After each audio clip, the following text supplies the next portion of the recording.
And welcome back. This segment of our program is brought to you by Games and Things. It's getting down to the nitty-gritty of shopping season. If you want something big, pool table, classic arcade game, or something small, dartboard, gift certificate, drop by Games and Things on Kingston Pike, right off the Lovell Road exit out there. OurGameRoom.com is their website, but you really ought to check out their showroom. I'm telling you, you're not going to want to leave. It's like the world's greatest man cave. You'll walk in there, and it's the most comfortable showroom you'll ever go into. Games and Things, OurGameRoom.com. Check them out for your last-minute Christmas buying duties. All right, want to welcome in the basketball guys again as we talk about Cincinnati. They are 6-4 to date, which not where you would expect Cincinnati to be, historically speaking. You look at that and you think a road trip to Cincinnati is going to be a tough ball game. No shame in losing to Ohio State. Bowling Green, all right, they were up for you. It's a neutral site in the Virgin Islands. I'll give you that one. At Xavier, that's a crosstown battle. Okay. Last night they lost to Colgate in a bizarre way. You can look that up on YouTube, incredibly bizarre fashion and how they lost that one. At the very least, they probably should have been in overtime. But the bottom line, Mark, is this may not be the RPI boom that you'd normally get. You know, Tennessee goes to play Cincinnati. You think that's going to help your RPI. The fact that they're losing to Colgate and Bowling Green may knock them down a little bit to where it doesn't help you as much. Your thoughts, though, on Luke Fickell's team at Cincinnati? Well, for Cincinnati, they've been known with the Bob Huggins and the Cronin, and then now they're more offensive-minded. With Coach Brennan coming in from Northern Kentucky, guy that really likes to get the ball up and down the floor, knock down a bunch of threes. So it's going to be, does Tennessee get caught up into more of the three-point shooting, and can we knock them down? They're gonna try to muck it up, just like Isaiah talked about. It's coaches are going to duplicate what other coaches have done, and will they get under them and try to pressure them? Williams is a good offensive player, but Tennessee is going to have to handle pressure and play within themselves to win the battle of the paint. That's a good answer, and thank you for not laughing at me. I just realized the mistake I made.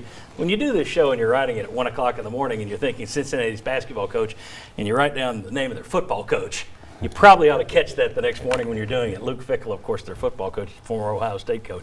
Isaiah and Mike, your thoughts on this team's defense. Tennessee right now, 11th in defensive efficiency according to Ken Pomeroy. That's a heck of a rating. 2 years ago, it was that kind of rating. They were top 5 all year. That's one of the reasons they surprised everyone with that great season.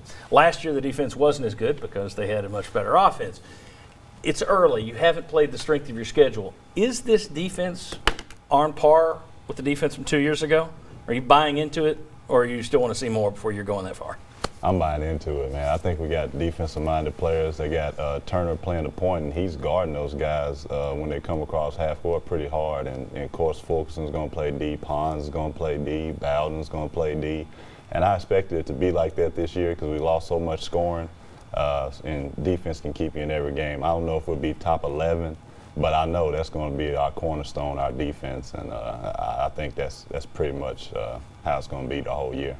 I think it's legit. I don't know whether to compare it to 2 years ago or whatever, but I think it's legit. I think they played good defense against the good teams they played. Also, I thought their defense was very good yesterday. A couple of breakdowns, but yeah, I think Pons gives you a better presence than I thought inside defensively, and they're going to be playing against a 7-footer at Cincinnati who's having a pretty good year. So, but overall, yeah, I like the fact that James, Kumwa, and Gaines, the 3 freshmen, all can give you something on defense too. And I think the fact that we work on offense so much, it helps us on defense. It kind of, in football you say keep them off the field. Well, in basketball, we're running our motion, we're getting down to the end of the shot clock, not taking fast shots. So therefore, they don't get in their rhythm as well on offense, and we also got energy to spend on defense. That's what Luke Fickell would say.